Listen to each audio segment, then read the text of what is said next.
ആരോഗ്യമന്ത്രിക്കെതിരെ KSU പ്രവർത്തകരെ കരിങ്കൊടി കാണിച്ചു എന്നതൊരു യാഥാർത്ഥ്യമാണ്.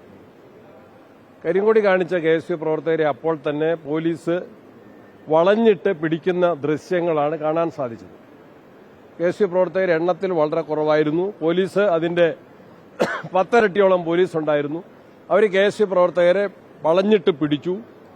ആരോഗ്യമന്ത്രിയാണ് സത്യത്തിൽ ആക്രോശിച്ചുകൊണ്ട് KSU പ്രവർത്തകരെ കൈകാര്യം ചെയ്യണമെന്ന് പോലീസിനോട് പറഞ്ഞത്. അപ്പോൾ പോലീസ്, വനിതാ പോലീസും പുരുഷ പോലീസുകാരും ആരോഗ്യമന്ത്രിയെ നിയന്ത്രിക്കുന്നതിന് വേണ്ടിയാണ്, അവരെ സംരക്ഷിക്കുന്നതിന്റെ ഭാഗമായിട്ടായിരിക്കും അവരെ പിടിച്ചത്. അതാണ് ഞങ്ങൾക്കെല്ലാം ദൃശ്യമാധ്യമങ്ങളിൽ നിന്ന് കാണാൻ സാധിച്ചത്.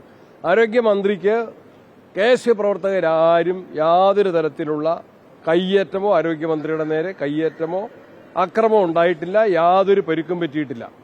അങ്ങനെ ഒരു കയ്യേറ്റം ഉണ്ടായിരുന്നെങ്കിൽ ശരീരം കൈകൊണ്ടോ കാലുകൊണ്ടോ അല്ലെങ്കിൽ ഇനി കൊടി കെട്ടുന്ന വടി കൊണ്ടോ എന്തെങ്കിലും ഒരു ഉപകരണം കൊണ്ടോ അവരുടെ ദേഹത്ത് ആരെങ്കിലും സ്പർശിച്ചതായിട്ട് ഒരു വീഡിയോയിലും കാണാൻ സാധിക്കുന്നില്ല. എല്ലാവരും കൃത്യമായിട്ട് മാധ്യമങ്ങൾ അത് ഒപ്പിയെടുത്തിട്ടുണ്ട്, രേഖപ്പെടുത്തിയിട്ടുണ്ട്. അവരുടെ ദേഹത്ത് പരിക്കൊന്നും കാണിച്ചിട്ടില്ല. കഴുത്തിലിങ്ങനെ പിടിക്കുന്നതായിട്ട് കണ്ടു.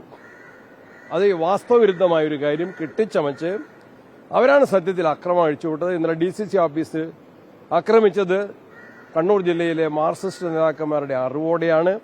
ആരോഗ്യ വകുപ്പിനെതിരെയും സർക്കാരിനെതിരെയും ഉയരുന്ന ശക്തമായ പ്രതിഷേധത്തെ തടയുന്നതിന് വേണ്ടി കെട്ടിച്ചമച്ച ഒരു കള്ളപ്രചരണമാണിത്. അത് ജനങ്ങൾ തള്ളിക്കളയുമെന്ന കാര്യത്തിൽ സംശയമില്ല. നമുക്കറിയാലോ MP രാഘവനെ ആരാണ് ആക്രമിച്ചതെന്ന് എല്ലാവർക്കും അറിയാമല്ലോ. കോൺഗ്രസ് ആരെയും ആക്രമിച്ചിട്ടില്ല. സമാധാനപരമായിട്ട് തന്നെയാണ്. ഇത് കള്ളത്തരം ഉണ്ടാക്കിയതാണ്, കള്ളക്കേസാണ്, വളരെ പ്രകടമാണ്. ഏതെങ്കിലും ഒരു വിഷ്വലിൽ ആരോഗ്യമന്ത്രി ആരെങ്കിലും KSU പ്രവർത്തകർ സ്പർശിക്കുന്നതായിട്ട് കാണിച്ചു തരാമെങ്കിൽ ഞങ്ങൾ സമ്മതിക്കാം. മറിച്ചാണ് യാഥാർത്ഥ്യം. തീർത്തും വാസ്തവവിരുദ്ധമാണ് ഈ പ്രചരണം. എന്ത് പരിക്കാണെന്ന് കാണിക്കണല്ലോ? നിങ്ങളെ കാണിക്കാമായിരുന്നല്ലോ. കയ്യിൽ കണ്ടു, നേരത്തെ ഉണ്ടായിരുന്ന കയ്യിലൊരു ചെറിയ ഒരു ചുവപ്പുണ്ട് കയ്യിൽ. അത് നേരത്തെ ഫംഗ്ഷനിലും ഉണ്ട്. അപ്പം നമുക്കറിയാലോ അത് എങ്ങനെ സംഭവിച്ചു, പരിശോധിക്കട്ടെ. അത് കാണിച്ചു തരാമല്ലോ.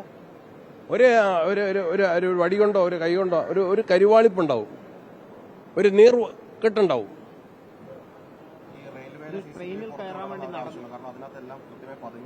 അപ്പോൾ പതിയാണ്, അതിന് ഒരു കുഴപ്പമില്ല. ഏത് CCTV കാര്യങ്ങൾ വ്യക്തമാക്കുന്ന ഏത് അന്വേഷണത്തോട് ഞങ്ങൾ സഹകരിക്കും. അതിപ്പോ നമുക്കറിയാം, നമ്മളുടെ യുവജന സംഘടനകൾ ട്രെയിനിലേക്ക് നടന്നെടുക്കുമ്പോഴും കാറിലേക്ക് നടന്നെടുക്കുമ്പോഴും ഒക്കെ പ്രതിഷേധത്തിന്റേതായ അവരെന്താ കരിങ്കൊടി കാണിക്കിയത് വലിയൊരു അപാകതയായിട്ടൊന്നും അതിനെ കാണാൻ വേണ്ടി കഴിയില്ല. പ്രസിഡന്റ്, നേരത്തെ തന്നെ റീത്ത് വെച്ചുള്ള പ്രതിഷേധം വന്നു. അതിന് പിന്നാലെ അത് തിരുത്താൻ തയ്യാറായില്ല എന്നുള്ള ആക്ഷേപമാണ് ഇപ്പോൾ അവർ പറയുന്നത്. തെറ്റാണ്. ഞങ്ങൾ വ്യക്തമാക്കി പറഞ്ഞിട്ടുണ്ട്. വളരെ സമാധാനപരമായ സമരമുഖങ്ങളാണ് കോൺഗ്രസ് സ്വീകരിക്കുക, ഞങ്ങൾ നിർദ്ദേശിക്കുക.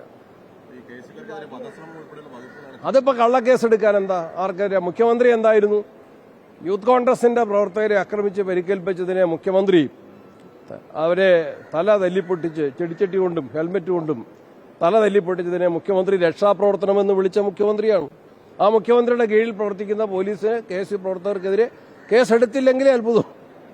ഈ കെട്ടിച്ചമച്ച കഥയ്ക്ക് അനുസൃതമായിട്ട് കേസും ഉണ്ടാവും. അതിനെ ഞങ്ങൾ നിയമപരമായിട്ടും രാഷ്ട്രീയമായിട്ടും നേരിടുക തന്നെ ചെയ്യും. അപ്പൊ തന്നെ വ്യക്തതയില്ലല്ലോ. ആയുധം എന്താന്ന് പറയാൻ എത്രയും പോലീസുകാരല്ലേ, ഇത്രയും അന്വേഷിച്ചിട്ടല്ലേ, ഇത്രയും ആലോചിച്ചിട്ടല്ലേ. ഇനിയിപ്പോൾ അതിനെ ആഫ്റ്റർ തോട്ട് എന്ന് പറയും നിയമത്തിൽ.